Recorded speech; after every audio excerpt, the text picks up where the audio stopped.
ಬೆಂಗಳೂರಿನ dairy circle ಬಳಿ ಹಾಡ ಹಗಲೇ 7 ಕೋಟಿ ರೂಪಾಯಿ ದರೋಡೆ ಪ್ರಕರಣ ಮಾಸುವ ಮುನ್ನವೇ ಈಗ ಮತ್ತೊಂದು ಅದೇ ರೀತಿಯಾದಂತಹ ಘಟನೆ ನಡೆದಿದೆ. ಕೋರಮಂಗಲದಲ್ಲಿ 1.38 ಕೋಟಿ ರೂಪಾಯಿಯನ್ನ ದರೋಡೆ ಮಾಡಿದ್ದು ಹಣ ದರೋಡೆಯಾಗಿಲ್ಲ, ಬದಲಾಗಿ ದುರ್ಬಳಕೆ ಆಗಿರುವುದು ಪತ್ತೆಯಾಗಿದೆ.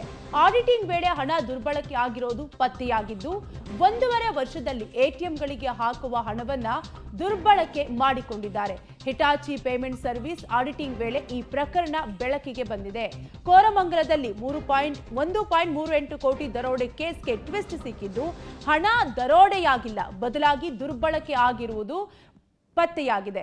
ಆಡಿಟಿಂಗ್ ಸಂದರ್ಭದಲ್ಲಿ ಈ ಕೇಸ್ಗೆ ಟ್ವಿಸ್ಟ್ ಸಿಕ್ಕಿದ್ದು ಹಿಟಾಚಿ ಪೇಮೆಂಟ್ ಸರ್ವಿಸ್ ಆಡಿಟಿಂಗ್ ವೇಳೆ ಈ ಕೇಸ್ಗೆ ಸಂಬಂಧಪಟ್ಟಂತೆ ಟ್ವಿಸ್ಟ್ ಸಿಕ್ಕಿದೆ. ಕೋರಮಂಗಲದಲ್ಲಿ 1.38 ಕೋಟಿ ದರೋಡೆ ಕೇಸ್ಗೆ ಸಂಬಂಧಪಟ್ಟಂತೆ ಅಪ್ಡೇಟ್ ಸಿಕ್ಕಿದ್ದು ಹಣ ದರೋಡೆಯಾಗಿಲ್ಲ, ದುರ್ಬಳಕೆ ಆಗಿರುವುದು ಪತ್ತೆಯಾಗಿದ್ದು ಆಡಿಟಿಂಗ್ ವೇಳೆ ಹಣ ದುರ್ಬಳಕೆ ಆಗಿರೋದು ಪತ್ತೆಯಾಗಿದೆ ಅನ್ನುವಂತಹ ಮಾಹಿತಿ ಸಿಗ್ತಾ ಇದೆ.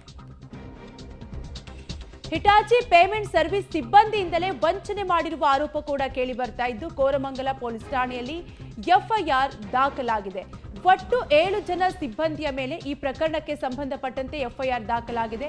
ಹರೀಶ್ ಕುಮಾರ್, ಪ್ರವೀಣ್ ಕುಮಾರ್, ವರುಣ್ ಸೇರಿದಂತೆ ಧನಶೇಖರ್, ರಾಮಕ್ಕ ಸೇರಿ ಇನ್ನಿಬ್ಬರ ವಿರುದ್ಧ ಎಫ್ಐಆರ್ ದಾಖಲಾಗಿದೆ.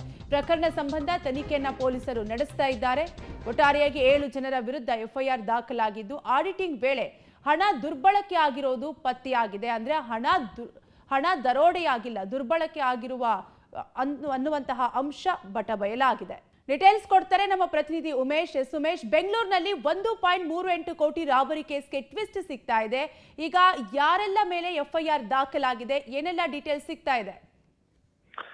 ಕಾವ್ಯ, ಕೋರಮಂಗಲದ ಆಕ್ಸಿಸ್ ಬ್ಯಾಂಕ್ ನಿಂದ 1,38,00,000 ಹಣವನ್ನ ದರೋಡೆ ಮಾಡಲಾಗಿದೆ ಅಂತ ಸುದ್ದಿಯಾಗಿತ್ತು. ಆ ನಂತರದಲ್ಲಿ ಪೊಲೀಸರು ಈಗ ಅದಕ್ಕೆ ಸ್ಪಷ್ಟನೆ ನೀಡ್ತಾ ಇರುವಂತದ್ದು. ಅಂದ್ರೆ ಹಿಟಾಚಿ ಕಂಪನಿ ಏನಿದೆ ಇದು ಕೆಲವು ಬ್ಯಾಂಕ್ಗಳಿಗೆ ಸರ್ವಿಸ್ ಕೊಡುತ್ತೆ. ಅಂದ್ರೆ ಆ ಬ್ಯಾಂಕ್ ಅಮೌಂಟ್ ಅನ್ನ ಎಟಿಎಂಗಳಿಗೆ ಹಣ ತುಂಬುವಂತ ಕೆಲಸವನ್ನ ಹಿಟಾಚಿ ಕಂಪನಿ ಮಾಡುವಂತದ್ದು. ಕಳೆದ 1.5 ವರ್ಷಗಳಿಂದ ಕೂಡ ಇಲ್ಲಿ ಸಾಕಷ್ಟು ಜನ ಸಿಬ್ಬಂದಿ ಕೂಡ ಕೆಲಸ ಮಾಡ್ತಿದ್ರು. ಆದ್ರೆ ಹಿಟಾಚಿ ಸಂಸ್ಥೆ ಇತ್ತೀಚೆಗೆ ಆಡಿಟಿಂಗ್ ಮಾಡ್ತಿದ್ದಂತ ವೇಳೆಯಲ್ಲಿ 1,38,00,000 ಹಣವನ್ನ ದುರ್ಬಳಕೆ ಮಾಡ್ಕೊಂಡಿರೋ ಸಂಬಂಧಪಟ್ಟ ಹಾಗೆ ಕೆಲವೊಂದು ಮಾಹಿತಿಗಳು ಸಿಕ್ಕಿದ್ವು. ಆ ನಿಟ್ಟಿನಲ್ಲಿ ತನಿಖೆ ನಡೆಸಿದಂತ ವೇಳೆಯಲ್ಲಿ ಯಾರು ಸರ್ವಿಸ್ ಕೊಡ್ತಾ ಇದ್ರು, ಎಟಿಎಂಗೆ ಹಣ ತುಂಬುವಂತ ಕೆಲಸ ಮಾಡ್ತಿದ್ರು, ಆ ಸಿಬ್ಬಂದಿಯೇ ಇದರಲ್ಲಿ ಭಾಗಿಯಾಗಿರುವಂತದ್ದು ಮೇಲ್ನೋಟಕ್ಕೆ ಪತ್ತೆ ಆಗಿರುವಂತದ್ದು. ಆ ಸಂಬಂಧಪಟ್ಟ ಹಾಗೆ ಕೋರಮಂಗಲ ಪೊಲೀಸ್ ಠಾಣೆಯಲ್ಲಿ 2 ಪ್ರತ್ಯೇಕ ಎಫ್ಐಆರ್ಗಳು ದಾಖಲಾಗಿದ್ದು 2 ಪ್ರಕರಣದಲ್ಲಿ ಸುಮಾರು 7 ಜನ ಆರೋಪಿಗಳನ್ನಾಗಿ ಮಾಡಿದ್ದು. ಆ ಆರೋಪಿಗಳ ವಿರುದ್ಧ ಈಗ ಪೊಲೀಸರು ಕೂಡ ತನಿಖೆ ನಡೆಸ್ತಾ ಇರುವಂತದ್ದು. ತನಿಖೆಯಲ್ಲಿ ಮತ್ತಷ್ಟು ಜನ ಸಿಬ್ಬಂದಿ